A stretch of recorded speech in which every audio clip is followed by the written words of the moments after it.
ಆಕಾಶವಾಣಿ ಪ್ರದೇಶ ಸಮಾಚಾರ ಓದುತ್ತಿರುವವರು ಹರ್ಷಿತಾ ಟಿಎಲ್. ಮುಖ್ಯಾಂಶಗಳು: ತಮಿಳುನಾಡಿಗೆ ಕಾವೇರಿ ನೀರು ಹರಿಸುವಂತೆ ಸಿಡಬ್ಲ್ಯೂಆರ್ಸಿ ಆದೇಶ ಖಂಡಿಸಿ ರಾಜ್ಯದ ವಿವಿಧೆಡೆ ಪ್ರತಿಭಟನೆ, ಕಾನೂನು ತಜ್ಞರೊಂದಿಗೆ ಸರ್ಕಾರ ಸಮಾಲೋಚನೆ. ರಾಜ್ಯದ ರೈತರ ಹಿತಾಸಕ್ತಿ ಕಾಪಾಡುವಲ್ಲಿ ಸರ್ಕಾರ ಸಂಪೂರ್ಣ ವಿಫಲ, ಪ್ರತಿಪಕ್ಷ ಬಿಜೆಪಿ ಅಸಮಾಧಾನ. ಸಚಿವ ಸಂಪುಟ ವಿಸ್ತರಣೆ ಕುರಿತಂತೆ ಇಂದು ಕಾಂಗ್ರೆಸ್ ವರಿಷ್ಠರಿಂದ ಅಂತಿಮ ತೀರ್ಮಾನ. ಕೆಲಸದ ಅವಧಿಯಲ್ಲಿ ಪಾರ್ಟಿ ಮಾಡಿದ 6 ಪಂಚಾಯಿತಿ ಅಭಿವೃದ್ಧಿ ಅಧಿಕಾರಿಗಳನ್ನು ಅಮಾನತುಗೊಳಿಸಿದ ಗ್ರಾಮೀಣಾಭಿವೃದ್ಧಿ ಇಲಾಖೆ. ಚಿತ್ರದುರ್ಗ, ಹಾಸನದಲ್ಲಿ ಬಿಜೆಪಿ ಬರ ಅಧ್ಯಯನ ತಂಡದಿಂದ ಪರಿಶೀಲನೆ, ರೈತರ ಅಹವಾಲು ಸ್ವೀಕಾರ. ತಮಿಳುನಾಡಿಗೆ ಕಾವೇರಿ ನೀರು ಹರಿಸುವಂತೆ ಸಿಡಬ್ಲ್ಯೂಆರ್ಸಿ ನೀಡಿರುವ ಆದೇಶ ಖಂಡಿಸಿ ಮಂಡ್ಯದಲ್ಲಿ ರೈತರು ಪ್ರತಿಭಟನೆ ನಡೆಸುತ್ತಿದ್ದಾರೆ. ಯಾವುದೇ ಕಾರಣಕ್ಕೂ ತಮಿಳುನಾಡಿಗೆ ನೀರು ಬಿಡದಂತೆ ಆಗ್ರಹಿಸಿದ್ದಾರೆ. ಹಲವು ಸಂಘಟನೆಗಳು ರೈತರ ಹೋರಾಟಕ್ಕೆ ಬೆಂಬಲ ಸೂಚಿಸಿವೆ. ಮೈಸೂರು, ಬೆಂಗಳೂರಿನಲ್ಲಿಯೂ ಸಿಡಬ್ಲ್ಯೂಆರ್ಸಿ ಆದೇಶ ಖಂಡಿಸಿ ಪ್ರತಿಭಟನೆ ನಡೆಯುತ್ತಿದೆ. ಕಾವೇರಿ ನೀರು ನಿರ್ವಹಣಾ ಸಮಿತಿ ಆದೇಶವನ್ನು ರಾಜ್ಯ ಸರ್ಕಾರ ಪಾಲನೆ ಮಾಡಬಾರದೆಂದು ಚಾಮರಾಜನಗರ ಹಾಗೂ ಗುಂಡ್ಲುಪೇಟೆಯಲ್ಲಿ ಪ್ರತಿಭಟನೆ ನಡೆಯಿತು.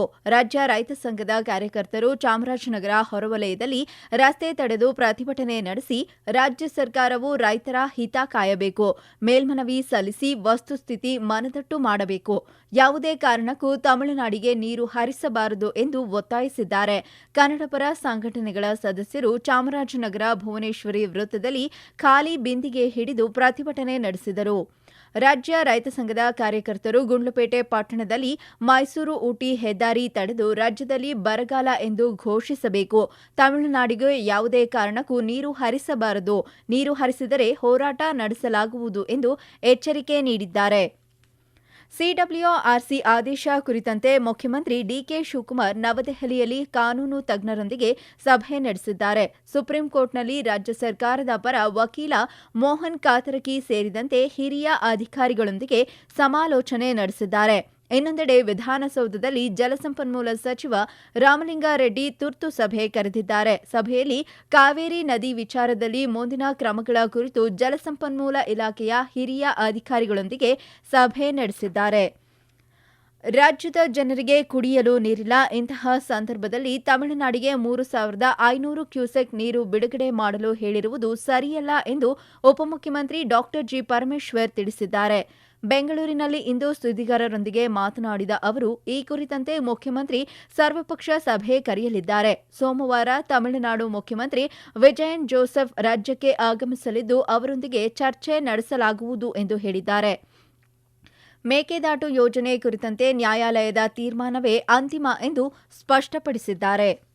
ರಾಜ್ಯದ ಕಾವೇರಿ ಜಲಾನಯನ ಪ್ರದೇಶದಲ್ಲಿ ಈ ವರ್ಷ ಮಳೆಯೇ ಆಗಿಲ್ಲ. ಹೀಗಾಗಿ ಈ ವ್ಯಾಪ್ತಿಯ ಜಲಾಶಯಗಳಲ್ಲಿ ನೀರಿಲ್ಲ ಎಂದು ಬೃಹತ್ ಮತ್ತು ಮಧ್ಯಮ ಕೈಗಾರಿಕಾ ಸಚಿವ ಎಂಬಿ ಪಾಟೀಲ್ ತಿಳಿಸಿದ್ದಾರೆ. ಬೆಂಗಳೂರಿನಲ್ಲಿಂದು ಸುದ್ದಿಗಾರರೊಂದಿಗೆ ಮಾತನಾಡಿದ ಅವರು, ಇಂತಹ ಸಂದರ್ಭದಲ್ಲಿ ಕಾವೇರಿ ನೀರು ನಿಯಂತ್ರಣ ಸಮಿತಿಯು ತಮಿಳುನಾಡಿಗೆ 4.5 ಟಿಎಂಸಿ ನೀರು ಹರಿಸುವಂತೆ ರಾಜ್ಯಕ್ಕೆ ಹೇಳಿರುವುದು ಸರಿಯಲ್ಲ ಎಂದು ಅಭಿಪ್ರಾಯಪಟ್ಟಿದ್ದಾರೆ. ಇದಕ್ಕೆಲ್ಲ ಮೇಕೆದಾಟು ಜಲಾಶಯ ನಿರ್ಮಾಣವೇ ಉತ್ತರ ಎಂದು ಅವರು ಪ್ರತಿಪಾದಿಸಿದ್ದಾರೆ. ಮೇಕೆದಾಟು ಜಲಾಶಯದಿಂದ ತಮಿಳುನಾಡಿಗೂ ಲಾಭವಿದೆ ಎಂಬ ಸರಳ ಸತ್ಯವನ್ನು ಅಲ್ಲಿನ ರಾಜಕಾರಣಿಗಳು ಒಪ್ಪಬೇಕು ಎಂದು ಎಂಬಿ ಪಾಟೀಲ್ ಹೇಳಿದ್ದಾರೆ. ರಾಜ್ಯ ಸರ್ಕಾರ ಕಾವೇರಿ ನದಿ ನೀರು ಸಮಸ್ಯೆಯನ್ನು ಸರಿಯಾಗಿ ನಿಭಾಯಿಸುತ್ತಿಲ್ಲ ಎಂದು ಬಿಜೆಪಿ ಆರೋಪಿಸಿದೆ. ಇದನ್ನು ವಿರೋಧಿಸಿ ಇದೇ 31ರಂದು ಮಂಡ್ಯದಲ್ಲಿ ಪ್ರತಿಭಟನೆ ನಡೆಸುವುದಾಗಿ ಬಿಜೆಪಿ ರಾಜ್ಯಾಧ್ಯಕ್ಷ ಬಿವೈ ವಿಜಯೇಂದ್ರ ಘೋಷಿಸಿದ್ದಾರೆ. ಶಿವಮೊಗ್ಗದಲ್ಲಿ ಸುದ್ದಿಗಾರರೊಂದಿಗೆ ಮಾತನಾಡಿದ ಅವರು, ಮುಖ್ಯಮಂತ್ರಿ ಡಿಕೆ ಶಿವಕುಮಾರ್ ರಾಜ್ಯದ ರೈತರ ಹಿತಾಸಕ್ತಿಯನ್ನು ರಕ್ಷಿಸುವಲ್ಲಿ ವಿಫಲರಾಗಿದ್ದಾರೆ ಎಂದು ದೂರಿದ್ದಾರೆ. ರೈತ ಸಂಘಟನೆಗಳು ಮತ್ತು ಇತರ ಸಂಘಟನೆಗಳು ಕರೆ ನೀಡಿರುವ ಆಂದೋಲನದಲ್ಲಿ ಭಾಗವಹಿಸುವಂತೆ ಹಾಗೂ ರೈತರಿಗೆ ಬೆಂಬಲ ನೀಡುವಂತೆ ಅವರು ಮನವಿ ಮಾಡಿದ್ದಾರೆ. ರಾಜ್ಯವನ್ನು ಪ್ರತಿಪಾದಿಸುವ ವಕೀಲರು ಹಾಗೂ ಅಧಿಕಾರಿಗಳು ರಾಜ್ಯದಲ್ಲಿ ನೀರಿನ ಲಭ್ಯತೆಯ ಬಗ್ಗೆ ಸಮಗ್ರ ಮಾಹಿತಿ ಒದಗಿಸಿಲ್ಲ ಎಂದು ಆರೋಪಿಸಿದ್ದಾರೆ. ಪ್ರದೇಶ ಸಮಾಚಾರ ಕೇಳುತ್ತಿದ್ದೀರಿ.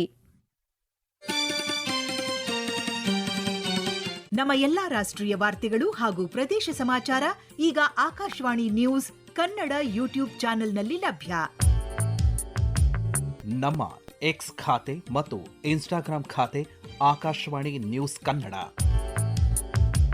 ಹೆಚ್ಚಿನ ಮಾಹಿತಿಗಾಗಿ ನಮ್ಮ ಫೇಸ್ಬುಕ್ ಖಾತೆ AIR ಕನ್ನಡ ನ್ಯೂಸ್ ಅನುಸರಿಸಿ. ಮಾಹಿತಿಯ ಹೂರಣ, ವಾರದ ಕಾರ್ಯಕ್ರಮ ಪ್ರಚಲಿತ ವಿದ್ಯಮಾನ ಪ್ರತಿ ಬುಧವಾರ 9:15ಕ್ಕೆ. ಕಾವೇರಿ ಜಲಾನಯನ ಪ್ರದೇಶದಲ್ಲಿ ಮಳೆ ಪ್ರಮಾಣ ಸಂಪೂರ್ಣ ಕುಸಿದಿರುವ ಹಿನ್ನೆಲೆಯಲ್ಲಿ ಮಂಡ್ಯ ಜಿಲ್ಲೆಯ ಕೆಆರ್ಎಸ್ ಅಣೆಕಟ್ಟಿನ ನೀರಿನ ಪ್ರಮಾಣದಲ್ಲಿ ಗಣನೀಯ ಇಳಿಕೆ ಕಂಡಿದೆ. 124.80 ಅಡಿ ವಿಸ್ತೀರ್ಣದ 49.452 ಟಿಎಂಸಿ ಸಾಮರ್ಥ್ಯದ ಅಣೆಕಟ್ಟಿನಲ್ಲಿ ಇಂದು ಕೇವಲ 17.126 ಟಿಎಂಸಿ ನೀರಿದೆ. ಈ ಪೈಕಿ 6.5 ಟಿಎಂಸಿ ಬಳಕೆಗೆ ಯೋಗ್ಯವಲ್ಲದ ನೀರಾಗಿದೆ. ಉಳಿದ 10.5 ಟಿಎಂಸಿ ನೀರಿನಲ್ಲಿ ಮಂಡ್ಯ, ಬೆಂಗಳೂರು, ಮೈಸೂರು, ಬೆಂಗಳೂರು ದಕ್ಷಿಣ ಜಿಲ್ಲೆಗಳಿಗೆ ಕುಡಿಯಲು ಬಳಕೆ ಮಾಡಬೇಕಿದೆ. ಒಂದು ವೇಳೆ ಕಾವೇರಿ ನೀರು ನಿಯಂತ್ರಣ ಸಮಿತಿ ಸೂಚನೆಯಂತೆ ತಮಿಳುನಾಡಿಗೆ ನೀರು ಬಿಟ್ಟಿದ್ದೇ ಆದಲ್ಲಿ ಕುಡಿಯುವ ನೀರಿಗೂ ಭಾರೀ ಸಮಸ್ಯೆ ಎದುರಾಗಲಿದೆ. ತಮಿಳುನಾಡಿಗೆ ಕಾವೇರಿ ನೀರು ಬಿಡುಗಡೆ ಮಾಡುವಂತೆ ನಿರ್ದೇಶಿಸಿರುವ ಕಾವೇರಿ ನೀರು ನಿಯಂತ್ರಣ ಸಮಿತಿ ಆದೇಶವನ್ನು ತಕ್ಷಣ ಜಾರಿಗೆ ತರುವಂತೆ ತಮಿಳುನಾಡು ಕಾಂಗ್ರೆಸ್ ಅಧ್ಯಕ್ಷ ಮಾಣಿಕಂ ಟ್ಯಾಗೋರ್ ಒತ್ತಾಯಿಸಿದ್ದಾರೆ. ಎಕ್ಸ್ನಲ್ಲಿ ಪೋಸ್ಟ್ ಮಾಡಿರುವ ಅವರು ರಾಜ್ಯ ಜಲಸಂಪನ್ಮೂಲ ಸಚಿವ ರಾಮಲಿಂಗಾರೆಡ್ಡಿ ಹೇಳಿಕೆಯನ್ನು ಟೀಕಿಸಿದ್ದಾರೆ. ಕಾವೇರಿ ಜಲಾನಯನ ಪ್ರದೇಶದ ರೈತರು ಕೃಷಿ ಚಟುವಟಿಕೆ ಉಳಿಸಿಕೊಳ್ಳಲು ಕಾವೇರಿ ನೀರಿಗಾಗಿ ಕಾತರದಿಂದ ಕಾಯುತ್ತಿದ್ದಾರೆ ಎಂದು ತಿಳಿಸಿದ್ದಾರೆ. ಮುಖ್ಯಮಂತ್ರಿ ಡಿಕೆ ಶಿವಕುಮಾರ್ ನೇತೃತ್ವದ ಸಚಿವ ಸಂಪುಟ ವಿಸ್ತರಣೆ ಕುರಿತಂತೆ ಇಂದು ಕಾಂಗ್ರೆಸ್ ಹೈಕಮಾಂಡ್ ಅಂತಿಮ ತೀರ್ಮಾನ ಪ್ರಕಟಿಸಲಿದೆ. ನವದೆಹಲಿಯಲ್ಲಿರುವ ಮುಖ್ಯಮಂತ್ರಿ ಡಿಕೆ ಶಿವಕುಮಾರ್ ಪಕ್ಷದ ವರಿಷ್ಠರೊಂದಿಗೆ ಚರ್ಚಿಸಿ ಸಂಪುಟ ಸೇರ್ಪಡೆಗೊಳ್ಳುವ ಸಚಿವರ ಪಟ್ಟಿ ಅಂತಿಮಗೊಳಿಸಲಿದ್ದಾರೆ. ಇಂದು ಪಕ್ಷದ ವರಿಷ್ಠರು ಪಟ್ಟಿ ಅಂತಿಮಗೊಳಿಸಿದರೆ ನಾಳೆ ಸಂಜೆ ರಾಜಭವನದಲ್ಲಿ ಪ್ರಮಾಣ ವಚನ ಸಮಾರಂಭ ನಡೆಯುವ ಸಾಧ್ಯತೆ ಇದೆ. ಸಚಿವರಾಗಲಿರುವ ಶಾಸಕರ ಪಟ್ಟಿಯನ್ನು ಬಹುತೇಕ ಅಂತಿಮಗೊಳಿಸಲಾಗಿದ್ದು, ರಾಹುಲ್ ಗಾಂಧಿ ಹಾಗೂ ಎಐಸಿಸಿ ಅಧ್ಯಕ್ಷ ಮಲ್ಲಿಕಾರ್ಜುನ ಖರ್ಗೆ ಅವರ ಒಪ್ಪಿಗೆ ಮಾತ್ರ ಬಾಕಿ ಇದೆ. ಕೆಲಸದ ಅವಧಿಯಲ್ಲಿ ತುಮಕೂರಿನ ಸಿದ್ದರಬೆಟ್ಟದ ತಪ್ಪಲಿನಲ್ಲಿ ಮದ್ಯ ಸಹಿತ ಪಾರ್ಟಿ ಮಾಡಿದ 6 ಪಂಚಾಯಿತಿ ಅಭಿವೃದ್ಧಿ ಅಧಿಕಾರಿಗಳನ್ನು ಅಮಾನತು ಮಾಡಲಾಗಿದೆ. ಗ್ರಾಮೀಣಾಭಿವೃದ್ಧಿ ಮತ್ತು ಪಂಚಾಯತ್ ರಾಜ್ ಸಚಿವ ಈಶ್ವರ್ ಬಿ ಖಂಡ್ರೆ ಸೂಚನೆ ಮೇರೆಗೆ ಬೆಂಗಳೂರು ಗ್ರಾಮಾಂತರ ಜಿಲ್ಲೆಯ ವಿವಿಧ ಗ್ರಾಮ ಪಂಚಾಯಿತಿಗಳ ಅಭಿವೃದ್ಧಿ ಅಧಿಕಾರಿಗಳು ಮತ್ತು ಸಿಬ್ಬಂದಿ ಪಾರ್ಟಿ ಮಾಡಿದ್ದ ಬಗ್ಗೆ ಕಾರಣ ಕೇಳಿ ನೋಟಿಸ್ ನೀಡಲಾಗಿತ್ತು. ಈ ಕುರಿತಂತೆ ಪರಿಶೀಲನೆ ನಡೆಸಿದ ಬೆಂಗಳೂರು ಗ್ರಾಮಾಂತರ ಜಿಲ್ಲೆ ಮುಖ್ಯ ಕಾರ್ಯನಿರ್ವಹಣಾ ಅಧಿಕಾರಿ ಡಾಕ್ಟರ್ ವಾಸಂತಿ ಅಮರ್ ಎಲ್ಲಾ ಸಿಬ್ಬಂದಿಯನ್ನು ಅಮಾನತು ಮಾಡಿ ಆದೇಶ ಹೊರಡಿಸಿದ್ದಾರೆ. ಕರ್ನಾಟಕ ರಾಜ್ಯ ನಾಗರಿಕ ಸೇವಾ ನಿಯಮಗಳು 2021ರ ನಿಯಮ ಉಲ್ಲಂಘಿಸಿರುವುದು ಹಾಗೂ ಕರ್ತವ್ಯದ ಸಮಯದಲ್ಲಿ ಸಾರ್ವಜನಿಕರಿಗೆ ಲಭ್ಯವಿಲ್ಲದ ಹಿನ್ನೆಲೆಯಲ್ಲಿ ಈ ಅಮಾನತು ಆದೇಶ ಹೊರಡಿಸಲಾಗಿದೆ. ಚಿತ್ರದುರ್ಗ ಜಿಲ್ಲೆಯಲ್ಲಿ ಕಳೆದ 2 ತಿಂಗಳಿಂದ ಸೂಕ್ತ ಮಳೆಯಾಗದೆ ಬರಗಾಲದ ಪರಿಸ್ಥಿತಿ ನಿರ್ಮಾಣವಾಗಿದೆ. ಬೆಳೆಗಳು ಒಣಗಿ ನಷ್ಟ ಅನುಭವಿಸುತ್ತಿರುವ ರೈತರ ಜಮೀನುಗಳಿಗೆ ಇಂದು ವಿರೋಧ ಪಕ್ಷದ ನಾಯಕ ಆರ್ ಅಶೋಕ ನೇತೃತ್ವದ ಬಿಜೆಪಿ ಅಧ್ಯಯನ ತಂಡ ಭೇಟಿ ನೀಡಿ ಪರಿಶೀಲನೆ ನಡೆಸಿದೆ. ಹಿರಿಯೂರು ತಾಲೂಕಿನ ಮೇಟಿಕುರ್ಕೆ ಗ್ರಾಮಕ್ಕೆ ಭೇಟಿ ನೀಡಿದ ಅಧ್ಯಯನ ತಂಡವು ಕೃಷಿ ಭೂಮಿಗೆ ಇಳಿದು ಸೂರ್ಯಕಾಂತಿ ಬೆಳೆ ಹಾನಿಯನ್ನು ಪರಿಶೀಲಿಸಿತು. ಈ ಸಂದರ್ಭದಲ್ಲಿ ಸಂಕಷ್ಟದಲ್ಲಿರುವ ರೈತರೊಂದಿಗೆ ನೇರ ಸಂವಾದ ನಡೆಸಿದ ಆರ್ ಅಶೋಕ ಬೆಳೆ ನಷ್ಟದ ಪ್ರಮಾಣ ಹಾಗೂ ಸ್ಥಳೀಯ ತೊಂದರೆಗಳ ಬಗ್ಗೆ ವಿವರವಾದ ಮಾಹಿತಿ ಪಡೆದುಕೊಂಡರು.